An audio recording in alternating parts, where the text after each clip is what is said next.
ఎక్కడ కలిసారు? లేకపోతే పెద్దలు కుదిర్చిన వివాహమా? మీ రిలేషన్ ఎలా ఉంటుంది? మీరు చెప్తే వినాలనుంది.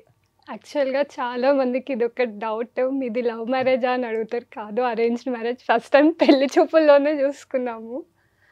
అండ్ వీళ్ళ వదిన వాళ్ళు మాకు రిలేటివ్స్ అవుతారనమాట. కొంచెం దూరం చుట్టాలు అంటారు కదా! అట్లా. సో, అలా వచ్చింది మాకు సంబంధం. సో, పెళ్లి చూపుల్లో ర్యాండమ్‌గా మాట్లాడుకున్నారా? లేకపోతే అన్ని విషయాలు పెద్దవాళ్ళే మాట్లాడుకున్నారా? మాట్లాడుకున్నాం. మీకు కానీ అప్పుడు డ్రైవింగ్ వచ్చా అని అడిగారా ఆయన? యాక్చువల్‌గా నేను నేర్చుకున్నాను. ఐ మీన్ మా పెళ్ళయ్యాక ఫస్ట్ సేల్ ఎళ్ళాక ఒక్కదాన్ని ఉన్నాను. సో, అప్పుడు నేర్చుకున్నాను నేను డ్రైవింగ్.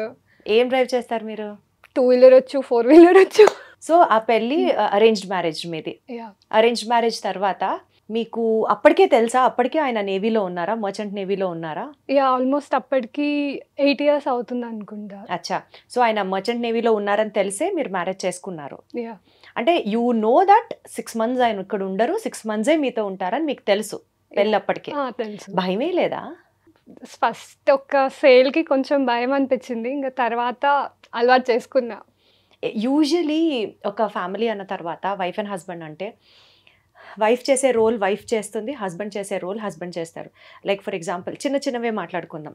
ఎమర్జెన్సీస్ అయినా ఇంట్లో, లేకపోతే ఏదైనా అవసరమైనా గబుక్కుని ఇంట్లోంచి బయటికి వెళ్ళి హస్బెండ్ తీసుకొస్తాడు. లేకపోతే ఇంట్లో పెద్దవాళ్ళు ఉంటే ఆర్ ఏదన్నా బయట పనులు మగవాళ్ళు చేస్తారు. ఇల్లు మెయింటెనెన్స్ వరకు ఆడవాళ్ళు చేస్తారు. 6 మంత్స్ ఆయన లేకపోతే ఆయన రోల్ మీరు తీసుకొని చేయడం ఎప్పుడైనా కష్టం అనిపించిందా? Did you ever have that challenging situation in life? ఒక్కొక్కసారి అనిపిస్తది మా పాప విషయంలో. అంటే ఎంత చెప్పినా వినదు. ఒక్కొక్కసారి హ్యాండిల్ ఒక్కొక్కసారి నేను కూడా వీక్, కొంచెం హెల్త్ అంతా డిస్టర్బింగ్ ఉంటే కొంచెం ప్రాబ్లమ్ అనిపిస్తది. ఇంక ఆ టైంలో నేను మమ్మీ వాళ్ళ ఇంటికి వెళ్తా. అచ్చా! అచ్చా! సో, కొంచెం అక్కడ మమ్మీ, డాడీ అండ్ వాళ్ళకి అలవాటు ఉంటుంది కదా! సో, రిలాక్స్‌గా ఉండొచ్చు అని చెప్పేసి. Very good. So, parents support మంచిగా అనిపిస్తుంది. Yeah! Be it in laws or parents whatever పెద్దవాళ్ళ సపోర్ట్ మీ ఫ్యామిలీలో మంచిగా ఉంది. సరే, ఆయన గురించి ఏదైనా వెరైటీ విషయాలు చెప్పండి. ఏంటంటే మన రాజశేఖర్ గారి పరిస్థితి ఏంటి? వెరైటీ అంటే మాకంత ఏముండదు. రొటీన్ ఉంటది. అంటే ఆయన కోపం ఎక్కువ, లేకపోతే నవ్విస్తాడా, లేకపోతే విసిగిస్తారా? ఏదైనా ఆయన గురించి చెప్పండి. కోపం ఎక్కువే, విసిగించడము ఎక్కువే. ఏదన్నా ఫన్ చేస్తే ఆ ఫన్ కూడా అట్లనే సో, ఉంటది. ఏదైనా పీక్ అన్నమాట. హ్మ్. మీరు చెప్పండి రాజశేఖర్ గారు, మర్చెంట్ నేవీ మీ రిలేషన్ని ఎలా షేప్ చేసింది అంటే ఏం చెప్తారు? బికాస్ 6 మంత్సే ఉంటారు మీరు కలిసి. 6 months you need to go and do your responsibility at the ship. So, మీ కెరియర్, మీ లైఫ్ని ఏ రకంగా బాండ్ చేసింది అంటే ఏం చెప్తారు? చాలా మందికి పెళ్ళైన కొత్తలో హనీమూన్కి వెళ్తే ఎంత హ్యాపీనెస్ ఉంటుందో, ప్రతి 6 మంత్స్కి నేను షిప్ నుంచి దిగుతున్నప్పుడు నాకు అదే ఫీలింగ్ ఉంటుంది. ఒక విధంగా ఎంత దూరం అయ్యి మళ్ళీ So sweet. కలుస్తున్నాము అన్న ఒక హ్యాపీనెస్ ఉంటుంది. ఈ మధ్య ఈమె కన్నా ఎక్కువ ఇంపార్టెన్స్ పాపకి ఇవ్వడం మొదలయ్యేసరికి సో ఈ రెండు ఉన్నాయన్నమాట. అటు హ్యాపీగా అద్వితిని కలవచ్చు, ఇక పాపతోటి టైం స్పెండ్ చేయవచ్చు అన్న ఒక ఆ మూమెంట్స్ని బాగా ఎంజాయ్ చేస్తున్నాను. కాకపోతే షిప్లో ఉన్నప్పుడే పర్సనల్ లైఫ్ని మిస్ అవుతున్నాను. అది ఉంటుంది ప్రతి ఒక్కరికి. మనకి ప్రొఫెషన్ ఎంత నచ్చినా కానీ పర్సనల్ లైఫ్కి కొంచెం దూరంగా ఉండేసరికి ఆ బాధ ఉంటుంది చూడు, అది ఎప్పటికీ ఉంటుంది. కానీ వచ్చినప్పుడు మాత్రం మ్యాక్సిమం టైం ఇంట్లోనే ఉంటాను కాబట్టి వీళ్ళతో టైం స్పెండ్ చేస్తున్నాను. సో, బేసికల్గా బాగా ఇంట్లో వాళ్ళు గుర్తొచ్చినప్పుడు ఏం చేస్తారు రాజశేఖర్ గారు మీరు? అద్వితి గారు గుర్తొచ్చినప్పుడు కానీ, లేకపోతే మీ పాప తను గుర్తొచ్చినప్పుడు కానీ, మీ పేరెంట్స్ గుర్తొచ్చినప్పుడు కానీ, when you miss your family? So miss అయినప్పుడు ఏంటంటే, ఇప్పుడు షిప్లో మాకు లిమిటెడ్ ఇంటర్నెట్ ఉంటుంది. దాంతో వాట్సాప్లో కానీ వాయిస్ మెసేజెస్, వాయిస్ కాల్స్ చేసుకోవచ్చు అనమాట. సో నేను ఎంత అడిక్ట్ అయిపోతానంటే, షిప్లో ఏదైనా ఫుల్ టెన్షన్ ఉండి నాకు వర్క్లో చాలా ఎమర్జెన్సీస్ వస్తూ ఉంటాయి. ఇక్కడంటే ఏదైనా బస్సుకి, కార్కి ఏదైనా రిపేర్ అయినప్పుడు రిపేర్ చేయడానికి ఎవరో ఒకరు వస్తారు. షిప్ నడి సముద్రంలో ఉన్నప్పుడు బయట నుంచి ఎవరిని పిలవలేము. ఏ రిపేర్ వచ్చినా మేమే చేసుకోవాలి. సో అటువంటి ఎమర్జెన్సీ సిచ్యువేషన్లో ఒక 2 గంటలు పనిచేసాను అనుకో, ఒక్క 5 మినిట్స్ నా రూమ్కి వెళ్తానని వెళ్ళి మాకు కాల్ చేస్తాను. అంటే ఏదో ఒకటి పాపతోటి ఒక్క నిమిషం వీడియో కాల్లో వీళ్ళని చూసింది అనుకో, కొంచెం రిలాక్స్ అయిపోతాను అనమాట. సో ఆ విధంగా కనెక్ట్ అవుతూ ఉంటాను. అంటే వీడియో కాల్ ఒక 1 మినిట్ మాట్లాడినా కానీ దాంతో ఒకప్పుడు మనకి లెటర్స్ తోటి వస్తే మనము నెలకు ఒక్క ఉత్తరం వచ్చినా కానీ ఆ సోల్జర్స్ అక్కడ ఉన్న వాళ్ళు ఫుల్ హ్యాపీగా ఫీల్ అయ్యేది చూడు. అంటే మాకు షిప్లో ఉన్నా కానీ అలా వీడియో కాల్లో అట్లా వాయిస్ కాల్లోనే మాకు తెలియని ఒక హ్యాపీనెస్ ఉంటుంది. సో ఆ విధంగా మెయింటైన్ అవుతుంది కమ్యూనికేషన్. సో బేసికల్గా రాజశేఖర్ గారిని అడిగితే secret of your happy marriage ఏంటండి అని అడిగితే 6 నెలలు ఇంట్లో ఉండదు, 6 నెలల తర్వాత రండి అంటారా? మేబీ అది కూడా ఒక రీజన్ అయి ఉండొచ్చు. ఎప్పుడు ఇంట్లో ఉండి ఫైట్ చేసుకునే బదులు ఇది కూడా ఒక టైప్ ఆఫ్ రిలేషన్షిప్, ఇట్లా కూడా ఉండొచ్చు అని. సో బేసికల్గా ఆవిడ మెంటల్గా ప్రిపేర్ అయిపోయారు కాబట్టి మీరు 6 నెలలు ఇంటికి రాకపోయినా రేపు మీరు ప్రొఫెషన్ మారినా సరే ఏం అవ్వదు. సో 6 నెలలు ఇంట్లో రాకపోతే హ్యాపీ ఉంటుంది. అదే అప్పుడప్పుడు నాకు ఐడియా వస్తుంది ఇలాంటిది ఏదైనా చేయొచ్చు. 3 నెలలు షిప్ చేసి 3 నెలలు ఇంకెక్కడైనా ఫారెన్ ట్రిప్ వెళ్ళి తర్వాత వస్తే విన్నారా? ఏం జరుగుతుంది ఇక్కడ?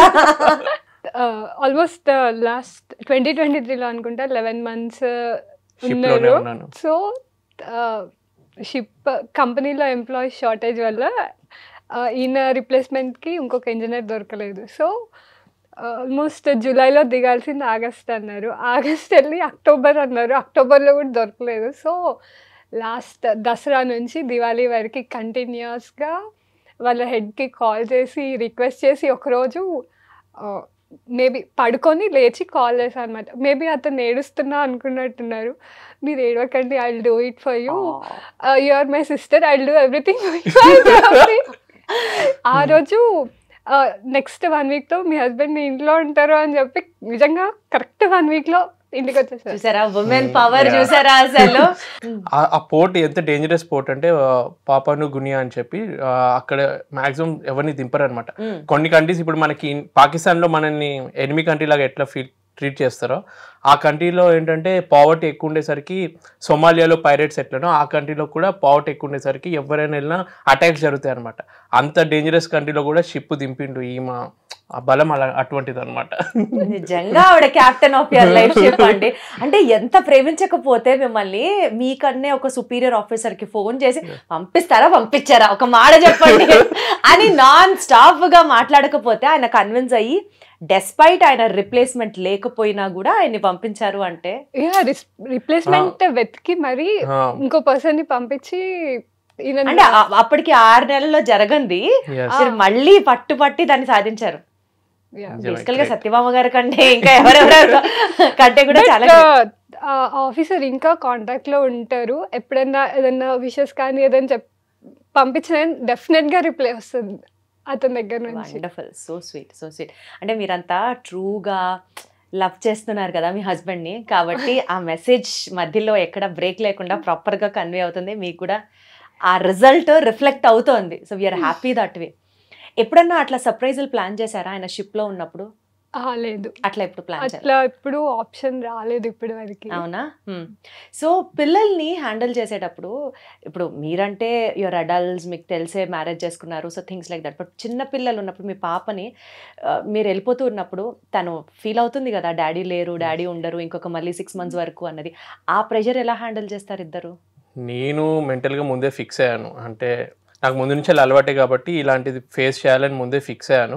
కాకపోతే నిజంగా అప్పుడు ఆలోచించిన దానికి రియాలిటీలో ఫేస్ చేస్తున్న దానికి చాలా డిఫరెన్స్ ఉంది. ఎందుకంటే ఒక్కసారి పాప 6 months ఉన్నప్పుడు ఫస్ట్ టైం వెళ్తున్నప్పుడు మాత్రం చాలా ఎమోషనల్ అయిపోయాయి. ఎందుకంటే తను ఎక్స్ప్రెస్ చేయలేదు. 6 months 7 months బేబీ అనమాట. ఆ టైంలో విడిచి వెళ్ళిపోతున్నప్పుడు ఫుల్ బాధేసింది. తర్వాత ఇప్పుడు మళ్ళీ ఈసారి వెళ్తున్నప్పుడు ఇంకెంత బాధపడాలా అని ఒక టెన్షన్ అనమాట. ఇంతకుముందు వెళ్ళినప్పుడు మైండ్ అంత మెచ్యూర్డ్ అవ్వలేదు, అంత తెలియలేదు.